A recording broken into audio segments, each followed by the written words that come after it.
Hey guys, Egg from Magamaki, and today I want to make video kind of updating what I talked about yesterday about the day one of Dishonored 2 at QuackeCon, and kind of update to that video because in that video I point out kind of like the gameplay that was released by Bethesda via their Bethesda blog post with 3 brand new gifts for us to see, right?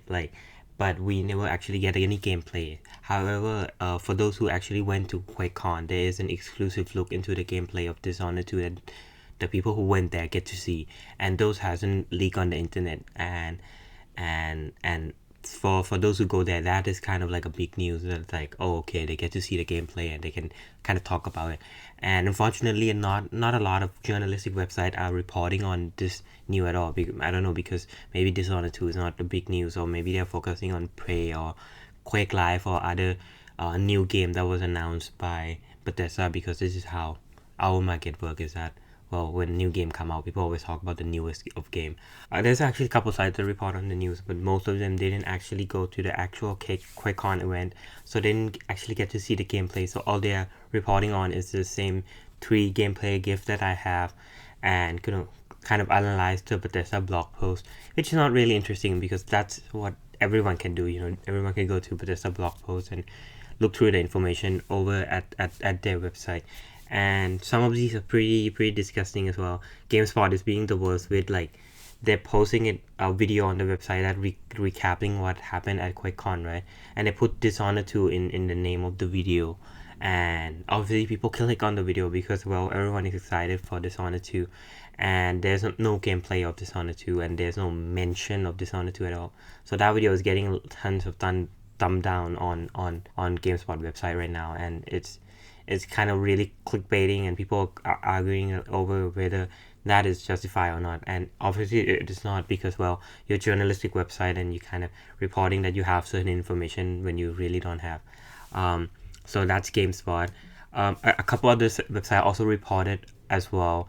RockPaperShotgun, PCGamer, GamesRadar, and PlaystationLifestyle. All 4 of these sites reported on the 3 gameplay GIF that I reported yesterday, and they kind of have their own opinion on it. If you are interested, you can visit those sites, and they have their own take on it, which like I did yesterday. But however, there is one website that actually go to the event and actually see the gameplay and kind of talk about the experience going through the gameplay, and actually get to talk to Harvey Smith himself. And that website is IGN. So when GameSpot is tricking people into clicking their video, when RockPaperShotgun, PCGamer, PlaystationLifestyle are reporting on these news based on the Bethesda blog post, all of which are not quite interesting, and GamesRadar being the worst without citing the actual Bethesda post as well. They just post the 3 GIF and then the kind of what they think about it, but without posting the actual link to the Bethesda blog post, which is the most disgusting thing in the world when you want to report on the news without citing your source. At least those other sites kind of they cite their source, and GamesRadar is the only one that didn't actually cite the source. The only site that actually went to QuakeCon was IGN. So Vince Ingenito, I probably butcher your name. I don't know how I would pronounce your last name, Mr. Vince. I want to thank you on behalf of Dishonored 2 fan for reporting on an actual journalistic news that you actually go out there and actually find new and interesting information, talk to the right people, and come up with this article, unlike other journalistic websites that actually just pull information from Bethesda blog post, or some of them who pull the information without citing the blog post. It really is disgusting. But thank you, IGN actually do something cool for once. So first paragraph, we talk about the way Dishonored 1 used to be. That's the common theme with every website. So they talk a little bit about Dishonored 1 and how Dishonored 2 was in QuakeCon 2016, and he was there. So he get to talk to the core director, Harvey Smith, who actually is the head of this project. If you ever want to find new information about Dishonored, you always have to go through Harvey Smith. He's kind of like the face of the game. He's like the Sean Murray of No Man's Sky, right? Like that guy was the face of No Man's Sky, and Harvey Smith is the equivalent face of Dishonored and Dishonored 2. And he talked about the new upgrade philosophy that really drove home the creative player will be able to get into the Arcane big sequel. So this is something we already know before. Harvey Smith talked in interview before that the game would have branching upgrade, and I talked about it a little bit yesterday and touched on it. It's really interesting that he get to talk to Harvey Smith, and he really tried to drive home about that, the whole creative way of upgrading your character, and not just, the game is really creative in terms of how you interact with the environment, but this is about upgrading creative in terms of upgradable. You can have different upgrade, and that's really interesting, and you're gonna have so much replayability with that. So we have this whole notion of power tree as opposed to one abilities and one upgrade, he tell me. So that's how he's telling the writer of this article. So with Devouring Swarm, which is for those who don't know, Devouring Swarm is the ability in the first game that let you summon rat. Now you can have 2 swarm or 1 large swarm, or a swarm that follow you, for instance. Okay, so that's the end of the quote. So and this is what he added. Though I didn't bear witness to these particular upgrade in the demo, I did see how Blink, perhaps Corvo's signature move, could be transformed. So he was there, and he talked to Harvey Smith, and Harvey Smith talked about Devouring Swarm, which is a really cool ability that Corvo had in the first game. It's a really violent ability where you can summon rat, and rat would start attacking the enemies.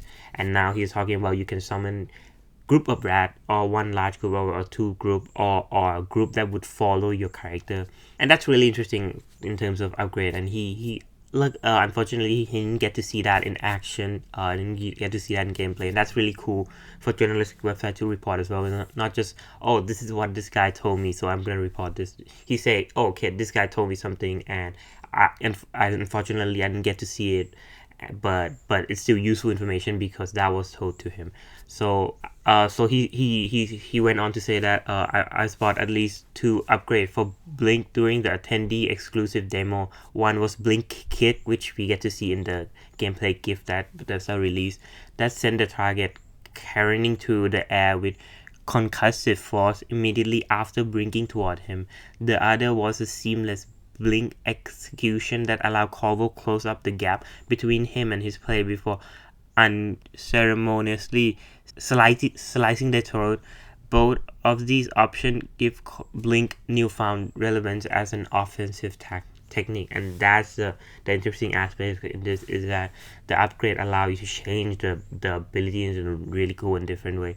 So what we use Blink in the first game is just to move around, to get to places that you couldn't have without Blink, right? You can jump really high, you can then after that you can Blink, which allow you to get access really hide up areas or different hiding spot and stuff like that. Really, it was used as a traversal tool, so you can move around the map easily. So now he's talking about how the upgrade is actually can be used to be an offensive tool as well. So that's really interesting. We kind of know a little bit of that when we see the Blink Kick GIF from Bethesda blog post, but we couldn't assume more than that. So from what he talked about, there is actually 2 different ones. You can blink and kick someone, and there's a blink and then you slice someone and throw it off, which is another upgrade. So there are 2 different upgrades already, so that's already interesting because blink is one of the most interesting ability in the first game. As to Traverser 2 though, it has also evolved.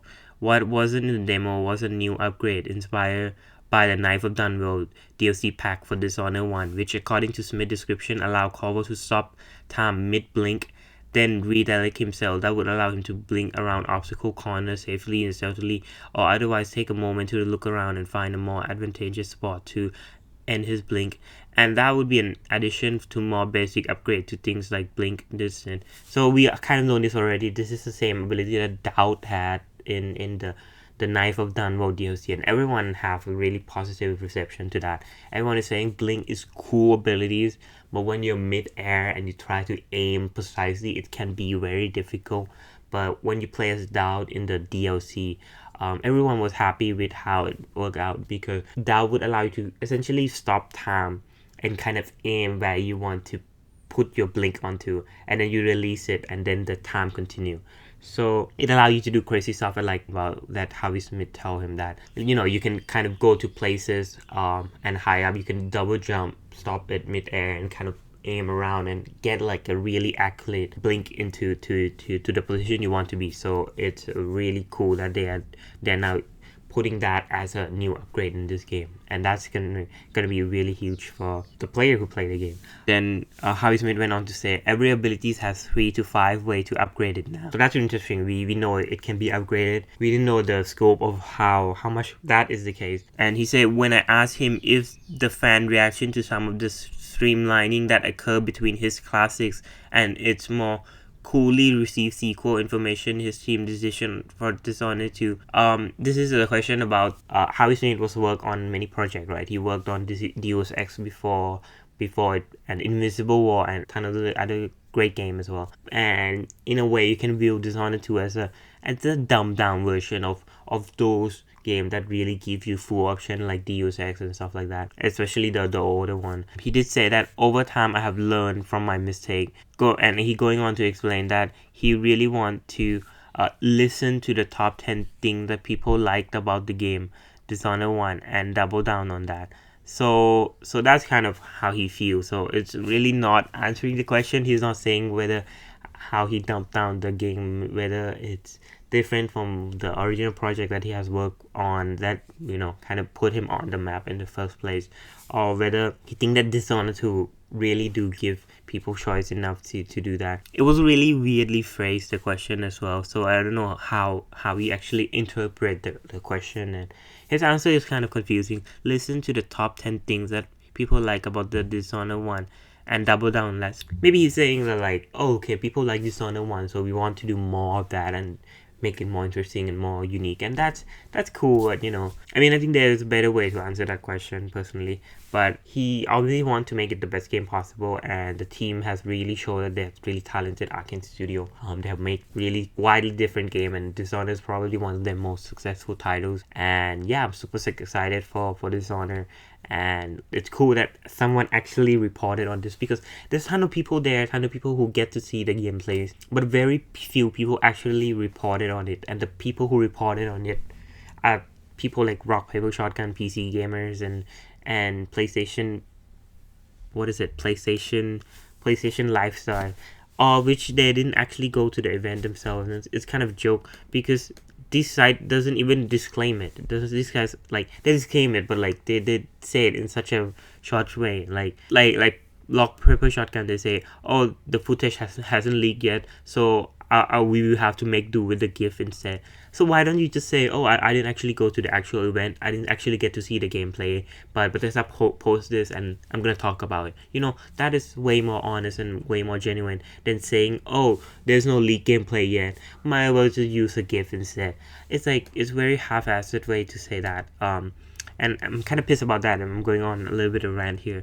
Like PCGamer, they just say, oh, okay, Bethesda hasn't released video footage on the internet yet. It has, however, offered a detailed write-up, which at least is good that they reference the actual source that Bethesda actually posts the content of what Dishonored 2 demo of what was in Dishonored 2 demo, which I guess we'll do in a pinch. A few gifts as the combat moves we didn't do, including abilities, and so obviously he didn't actually go to the event, right? Like these people didn't actually go to the event, and they didn't kind of like point that out, and it's kind of disgusting, because like that's the first thing I did in my video, was like, yeah, I know I didn't go to actually the event, and I was making that really clear really quickly into my video, and I would also write it in the first paragraph of my video, like disclaimer, the first thing I wrote in the description of my video on Dishonored 2 on QuackeCon. These people doesn't even disclaim it.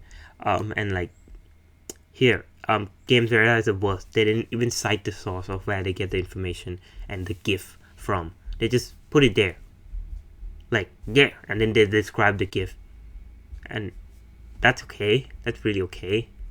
Like, come on, man. Like, how hard is it to just link people to the actual Bethesda post where you actually get the information and the source for your information and everything? I don't know, man.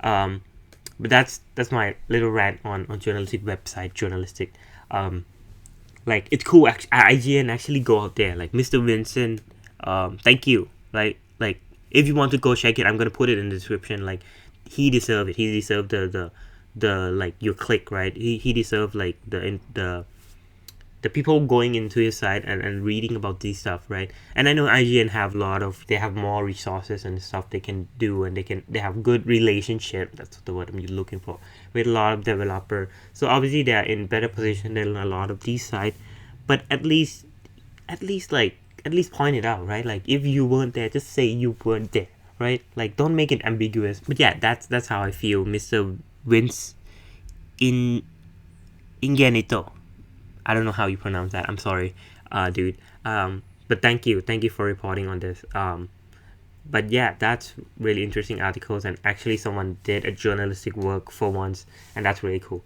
And I'm really happy to see that, because I'm looking for gameplays, and Bethesda, for whatever reason, they didn't decide to release the gameplay on any of their website. All we get is the 3 GIF, and now everyone has have to report based on that.